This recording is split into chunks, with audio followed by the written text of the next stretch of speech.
Welcome to r/Tales from Tech Support, where we get to have a little chuckle at the technologically disadvantaged. Like me. I'm Uncle Reddit, and have I got a story for you. Well, hey guys, welcome back to the channel. Hey, we got some cats back. Just plug it in. Monitoring was going haywire. Tickets start coming in. Connectivity to one of the office blocks was out. I tried trace pings to the servers, working out where the problem was. It was as if the office ceased to exist. Me, the building better be gone. I muttered to myself as I gathered my laptop and headed over to the problem building, my metrics getting worse by the second. Me, who the hell are you? I looked in at a man knee-deep in unplugged Ethernet cables in one of our main, supposedly secure networking rooms, a very lost look on his face. Unknown. Hey, I'm the vendor technician. You wouldn't happen to know anything about these networks. Me, what the F? Immediately I shouted him out of the room, drawing the attention of the surrounding teams. The switches had been circularly routed and the main firewall unplugged. It took a while to restore everything back to normal. Afterwards, I was led into a meeting room with an upset-looking vendor technician sitting opposite Head of Security. Head of Security. Aries, everything working?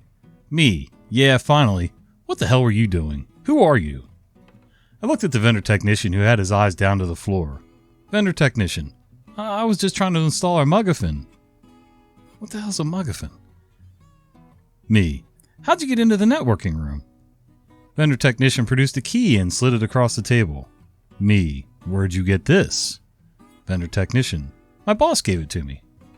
The vendor technician seemed nervous and sort of shrugged. I was very confused as to what to do next. Police? Head of Security. I've called the sales team. They've confirmed they've asked the vendor to install mugaphone as preparation for monitoring network traffic. Something to do with visualization? Vendor technician. Virtualization. The vendor technician practically whispered the correction. Me. Why didn't you come get approved from our team prior to installing? Vendor technician. I'm actually a contractor. I get paid per install. I don't really deal with the customer side. I just install. My mind drifted back to his lost look. Yup, definitely a contractor. Me. These things require planning. We can give you networking diagrams, unlock switch ports. How did you plan on getting this working without the basics? Vendor technician. I don't really have time for all that. Can you just give me back the mugaphone? I looked at my phone, showing the huge number of pending tickets due to his stunt. He was right. Nobody got time for that. Head of Security. You should probably go deal with those tickets. I'll deal with vendor technician. Later in the day, the head of security turned up at my office. Head of Security. Make sure you fill out an incident report for the networking failure and an incident report for the protocol breach. I'll do the access breach report and follow up how they got that key. Oh great, so because a random wanted to avoid work, I get cursed extra work. Head of Security laughed while walking off.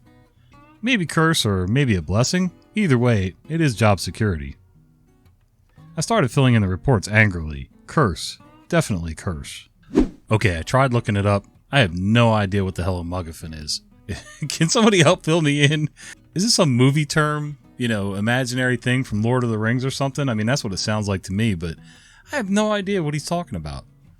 Anyway, how secure is that facility if some random contractor just shows up with a key from God knows where and starts ripping network cables out and, looping them back to each other? And I could never work for a company like that. That's just way too nuts for me, but oh well. Oh look, Dimey showed up in the background there. Kitty nap time. Along the lines of our sysadmin post about UNCs or being called whack-whacks. Doing work from home and had to get a password from an assistant site manager. We were on loudspeaker and in the same room as my wife. Me. Okay, it's blah blah blah, right? And repeating it back. ASM. No, it's got a character at the end of it. It's the upside down dash with the dot under it. Me. Where is that on your keyboard? Could have been a different layout was my thinking, not the response. ASM. It's above the keyboard. You hit the caps lock and it's the one above the number 1. Me. Oh, the exclamation mark. ASM. I guess that's what you call it. Upside down dash with a dot under it, y'all. Edit. Because my phone changes my words. Oh, I don't know what happened. Somebody must have complained down in the comments and I didn't read them. So anyway, a totally unrelated story. Would you expect anything less here?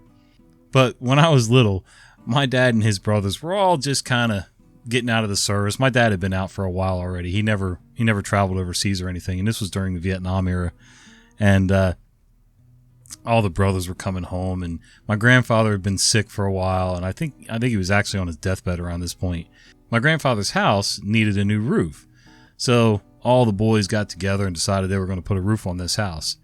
The first part, which is funny but totally unrelated to this again, I'm like even going further down the rabbit trail here, was the fact that every one of them, I don't even have anything to like show you. Just imagine holding a hammer. When you hold a hammer, you hold it down near the end of the handle. These guys all had it choked up near the head like they were trying to kill the thing. And they're all driving roofing nails like this, like tap, tap, tap, tap, tap, tap. I mean, it made no sense. And my grandfather actually supposedly got out of his bed, went out there, ripped a hammer out of somebody's hand and showed him how to swing a hammer before he went back to bed. But anyway, the part that I was trying to relate to this story was, and not knowing what things are called, they all grew up around potato farms. I mean, they had no idea. Really, tape measures weren't their big strong suit.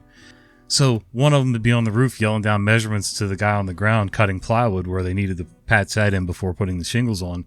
And say, yeah, 24 inches and 3 little marks. And this was going on all day. And I don't know how my grandfather stood it for more than like 10 minutes. But evidently the 3 little marks were 1/16 of an inch.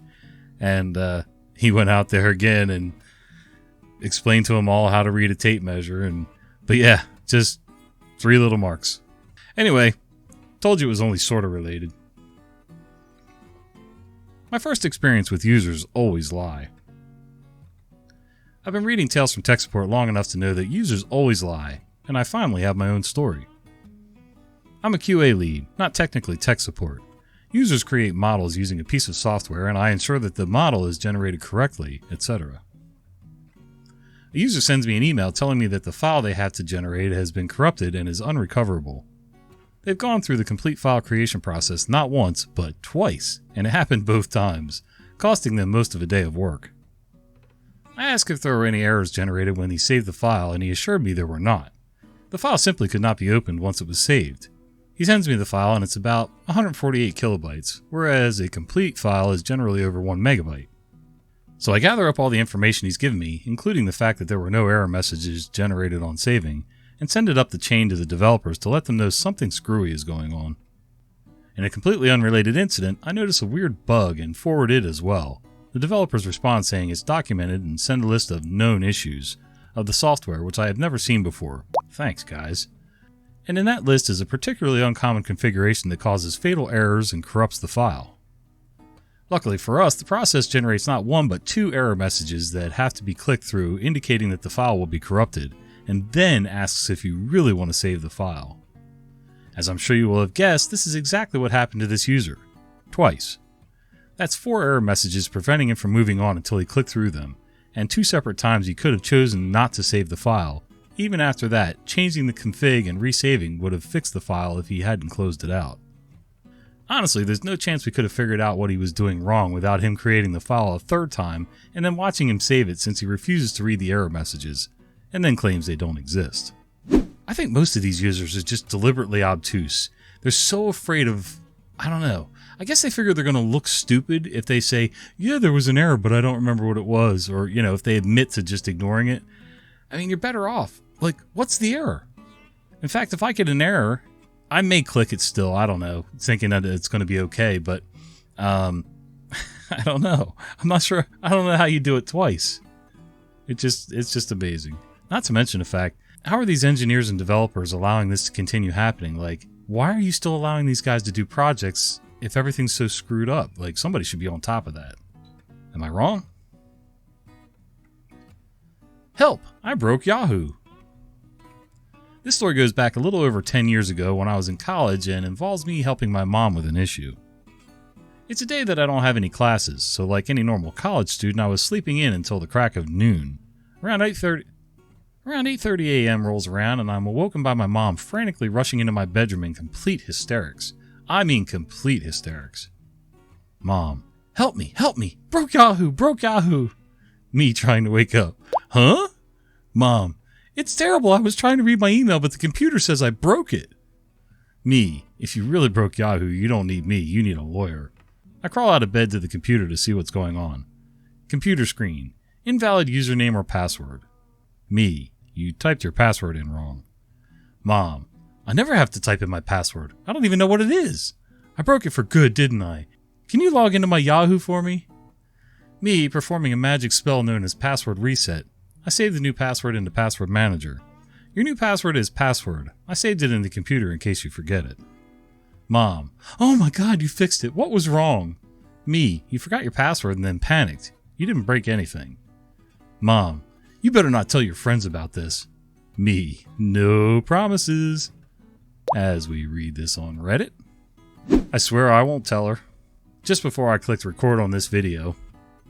Actually, yeah, had to check and make sure I actually pressed record because it wouldn't be the first time I sat here and talked to all of you lovely people without ever having pressed record. Anyway, a couple minutes before I started to record on this video, my wife and daughter were downstairs having a heated discussion about how to log into something on the Roku channel to get to a certain show that they've been watching together. And I have no idea. But neither one of them know what's going on. Yeah, they don't know which screen is which, how to get to certain episodes, how to log in. I don't know.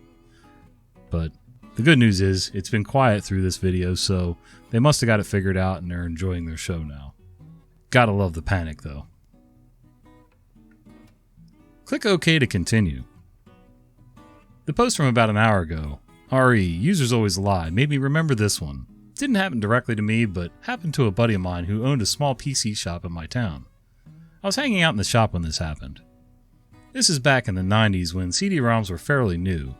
Guy buys a PC, tower, monitor, KB, mouse, Windows 95 setup, as well as some special software on CD. Might have been drawing or something similar, can't remember. Calls my PC shop owner friend, all upset because the new software he purchased won't install on his new PC. After a bit of troubleshooting, Buddy asked the guy to bring the PC and software CD-ROM back to the store so he could troubleshoot. 30 minutes later, Guy walks in with everything including the monitor. Buddy sets the PC up on a table and powers it on. Right into Windows, no issues. Asks the guy to please show him what he does to get the software installed to fail. Guy inserts CD into drive, opens File Explorer, locates the setup.exe on the CD and double clicks it. Setup begins. So far so good.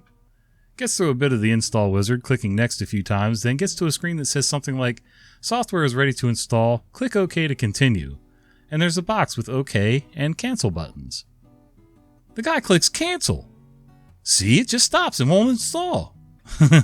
Buddy says, okay, let's try this again. Except when you get to this prompt again, click OK. Guy seems skeptical but says, fine. Gets to that point and hovers over cancel. Buddy says, no, click OK. Guy, are you sure? Buddy, yes. Software installed properly with no issues. Guy then says that the install instructions were confusing and the software manufacturers need to make it clearer for users who aren't computer experts. My buddy who has no filter says something to the effect, this isn't a complexity issue. The screen told you exactly what to do and you did the opposite. Guy grumbles, powers off his PC, packs up and goes home. Just don't understand. It's like pulling up to an intersection, you see the big red octagon that says stop and you hit the gas. And I see that all the time around here. Oh, I guess the stop sign with the white band around the outside edge is just optional. Who knows? I don't know. People are weird. Gotta love people who are suspicious of everything. Listen, I really tend to have a lot of skepticism when it comes to certain things, but, I mean, you want the stuff to install, you click OK. It's just not that hard. Almost there. So I'm not actually a tech support person, but I'm helping someone out with their PC, so I think this short story fits. If not, feel free to remove. The cast. Me, not tech support, but I can read and understand what I'm reading. Bro, my brother, an electrician. The story. Bro, hey, can you come fix my computer? Me, what happened? Bro, well, I had a virus, managed to get rid of it, then decided to update all my drivers. Me, okay. Bro, well, now my screen is locked to the lowest resolution. It won't connect to my TV and the video driver is listed as not being installed.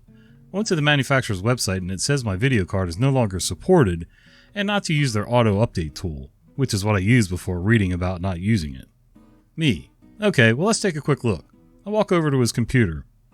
Okay, so this website you have open is the manufacturer's website. And yes, it says your card is no longer supported. And then it says you can download the legacy drivers here. Download, install, less than 5 minutes later, resolution is fixed. TV's connected, PC needs to reboot, and done. Okay, I can sort of understand. For a long time, I mean, I know what the word legacy means, but in that context, I'm not sure that I would have picked up on that, not being an official tech person. If something on a website I was reading 5 or 10 years ago would have said to me, you can install the legacy software here, it wouldn't have clicked with me. I get what this guy's going through. If it would have said, you can revert back to your old software which does support this card, click here, okay. I mean, I know I'm a little dense, but whatever. Sometimes it's just all about context for me. But now that everybody uses the buzzword legacy media, then, I guess you don't have any choice but to learn what the word means. Or pay attention to it. Repetition is key. After taking a loss against my coworkers in a friendly competition, I had drawn the short straw and was forced to do a desktop delivery. The junior engineer looked up at me with annoyance. Junior engineer, it needs to be bigger. That's what she said. Me, the screen? I was already tired from lugging the new desktop over to this ungrateful new employee, so my mood was jovial but frayed. Junior engineer, a few more inches should do. Me, this is what your manager ordered. Junior engineer, I'm head of the new Revolve project. The new employee looked at me intently. I smiled at him fondly. Me, oh cool, I think I have a chance of getting the world record for coffee consumption. Junior engineer, what? I was greeted with a look of total confusion. Me, work really gets in the way of the record though. I have a real shot I'd probably need to retire. Junior engineer, what? I smiled down at the engineer, shrugged, and slid him the completed order form, pointing to the signature line, too tired to explain anything. Junior engineer, hey, what are you going to do about the size? Me, sorry, size problems aren't really my area. Maybe see a doctor, I mumbled under my breath. Junior engineer, I don't accept this computer. Me, don't accept? The junior engineer crossed his arms and refused to sign the form. Junior engineer, nope, I don't accept it. Me, okay. I scrawled my own name down and turned away and started walking towards the break room. Junior engineer, wait, what?